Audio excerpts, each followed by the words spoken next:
सोच सोच कर जियोगे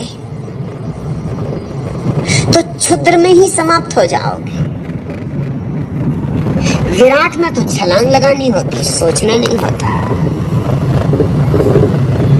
विराट में तो साहस चाहिए, जोखिम उठाने का जुआरीपन चाहिए, धंधा नहीं, दुकानदारी नहीं। जमुना सिंह, लेना हो ले लो, ना लेना हो ना लो, सोच विचार में ना पड़ो।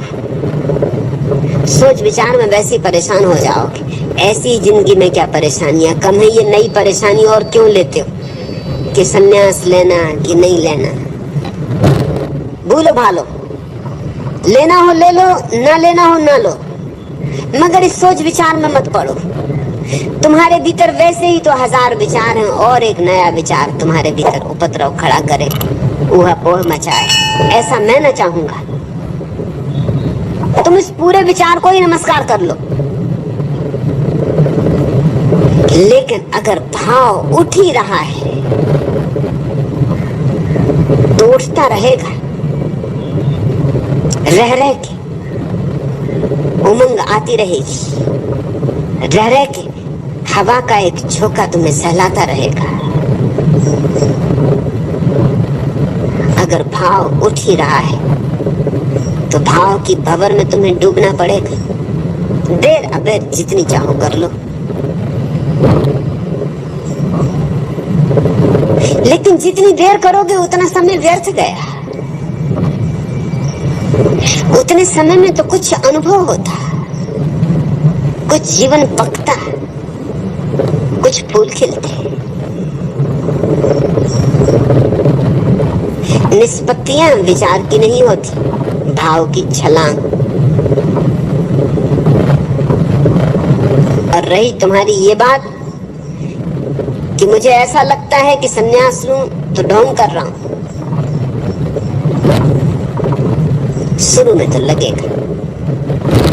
लगेगा भी इसीलिए कि तुमने सन्यास की कोई परंपरागत धारणा मान रखी कि सन्यासी कैसा होना चाहिए। मैं तो सन्यास की बिल्कुल एक नई अवधारणा दे रहा हूं। मैं तो कह रहा हूं तुमसे कि तुम जैसे हो वैसे के वैसे सन्यासी हो सकते हो। तुम्हारे ऊपर कोई नया ढांचा नहीं बिठा रहा हूं। पुराने सन्यास की एक धारणा है, उस धारणा से अगर तोलोगे तो ढोंग मालूम पड़ेगा। जैसे पुराने सन्यासी को कैसे रहना चाहिए,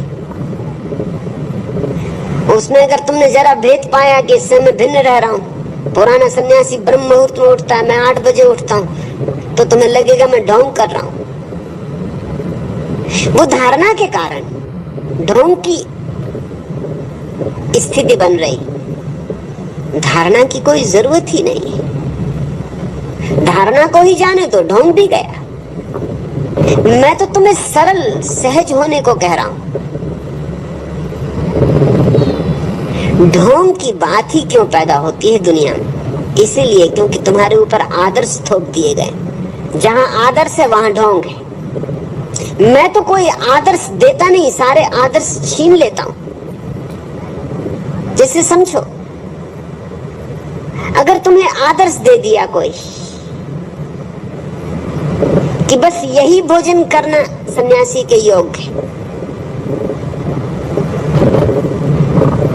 जैसे मोरारजी देसाई कहीं जाते तो बड़ी लंबी फेहरिस्त जाती, उस फेहरिस्त में क्या क्या चीजें वो लेते, कब कब लेते, उस सब का ब्यौरा होता है। इतना दूध लेंगे गाय का, इतना घी लेंगे वो भी गाय के दूध का, चमचम और संदेश,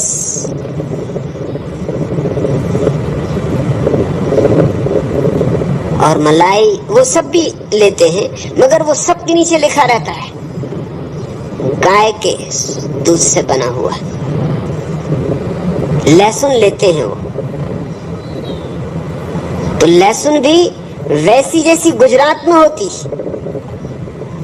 रूस गए तो भी लहसुन गुजरात वाली,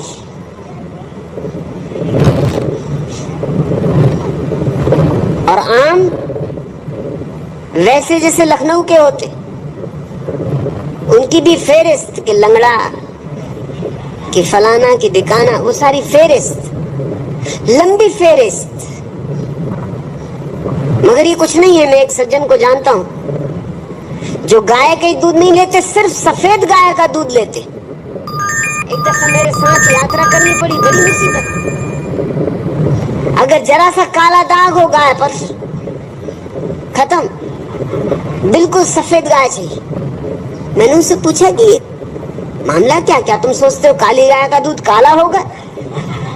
दूध तो सफेद ही होगा। उन्होंने कहा कि वो तो ठीक, लेकिन काला रंग तमस का रंग है, सफेद रंग सात्विकता का रंग है।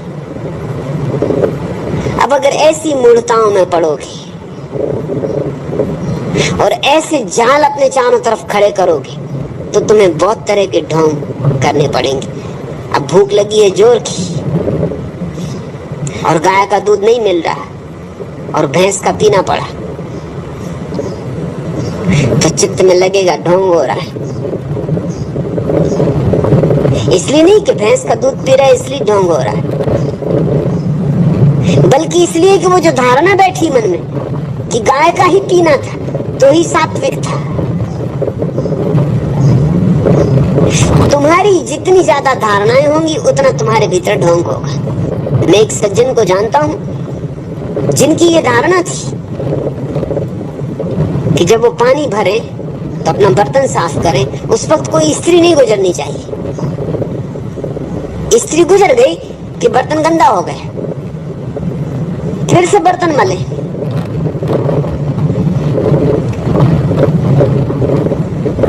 जब मुझे पता चला तो मैंने एक स्त्री को कहा कि 5 रुपए रोज दूंगा तुझे।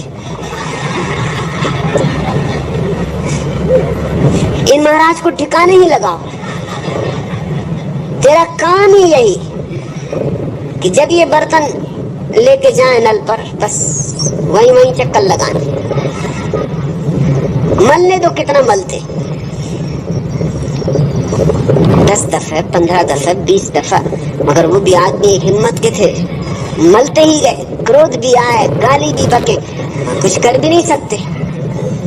आखिर उन्हें शक हुआ कि बात क्या, ये औरत यही क्यों चक्कर मार। उससे पूछा कि भाई तू यही क्यों चक्कर मारती, कहीं और जा, तेरे पीछे हमें बर्तन मलना पड़ रहा बार बार। उसने कहा आज तो नहीं जा सकती, इसका यही चक्कर मारने का मुझे 5 रुपए मिला, मुझे पता नहीं क्यों।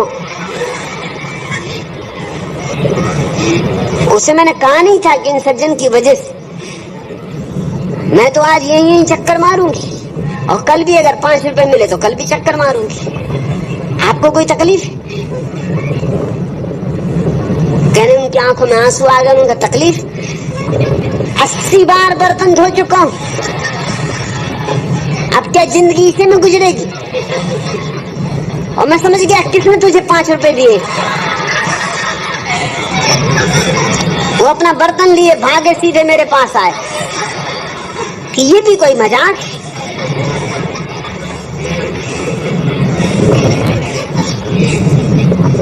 मैंने कहा आज तो तुम्हें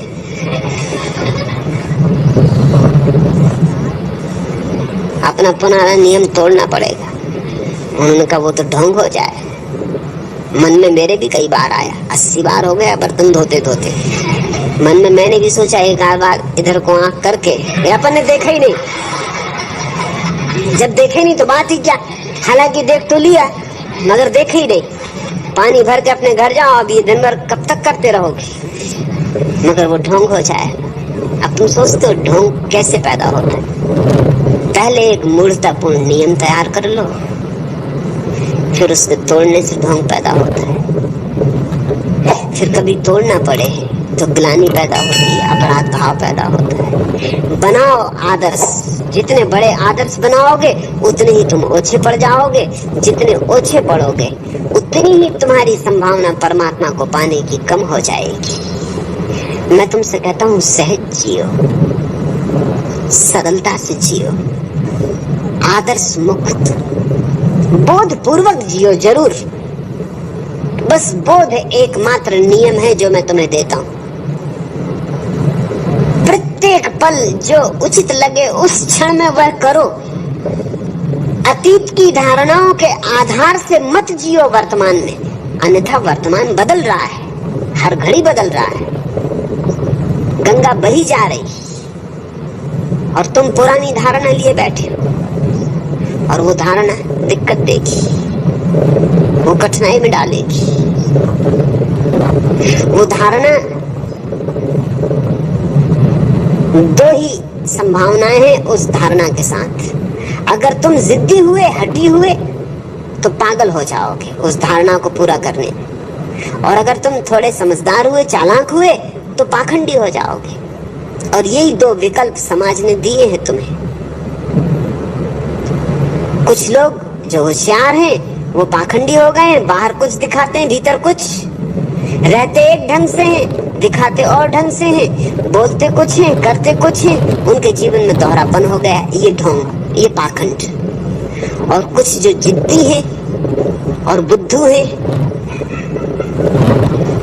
वो पागल हुए जा रहे हैं, वो 80 दफे बर्तन मल रहे हैं, मगर एक बात सीधी सी समझ में नहीं आ रही कि स्त्री के निकलने से बर्तन गंदा हो ही नहीं रहा है।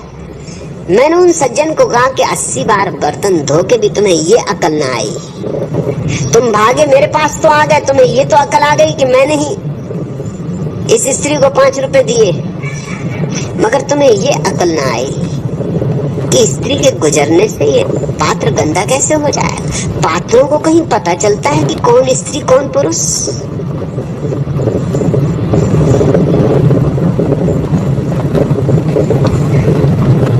और तुम नल पे बैठे पानी भर रहे हो,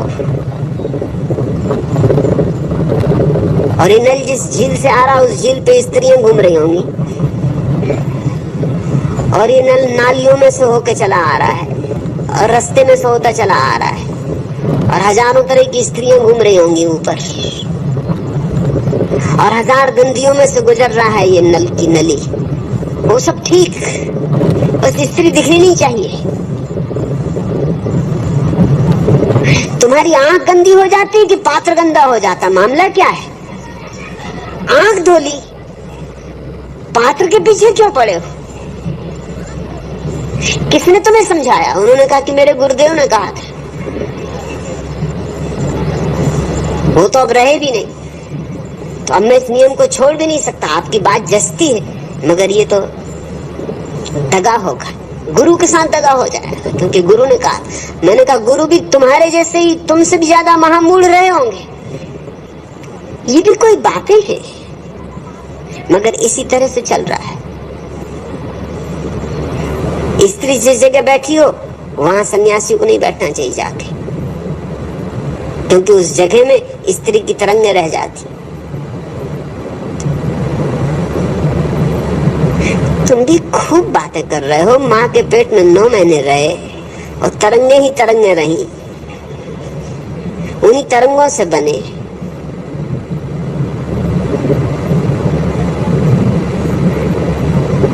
और अब एक स्त्री बैठी उस जगह नहीं बैठना चाहिए। फिर ढोंग करना पड़ेगा, व्यर्थ के नियम बना लोगे, फिर ढोंग करना पड़ेगा।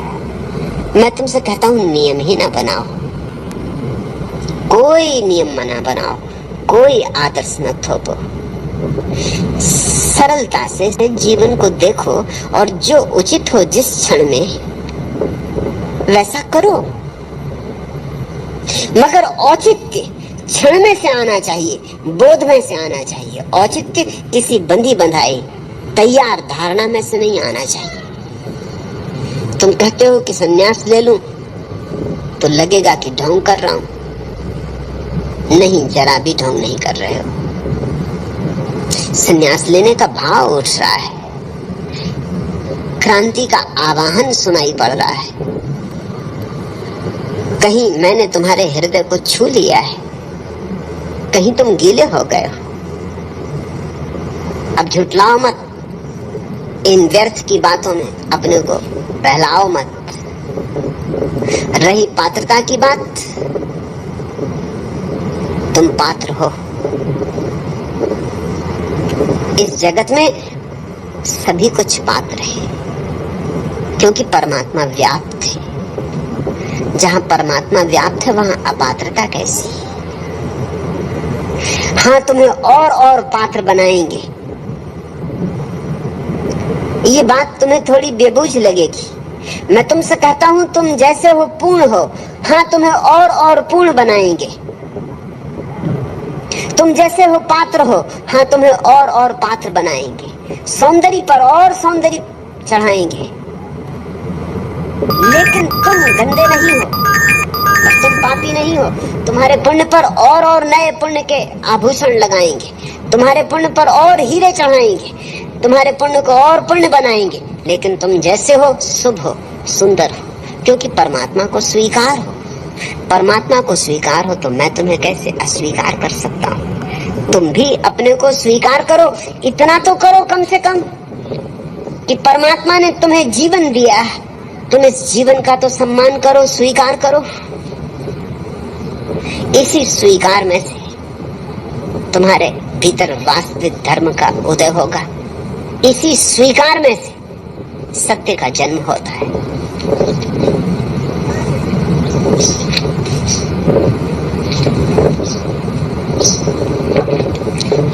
आखिरी प्रश्न,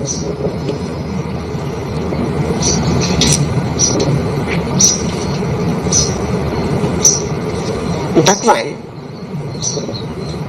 पिया मेरे, मैं कुछ नहीं जानूं, मैं तो चुप चुप चाह रही।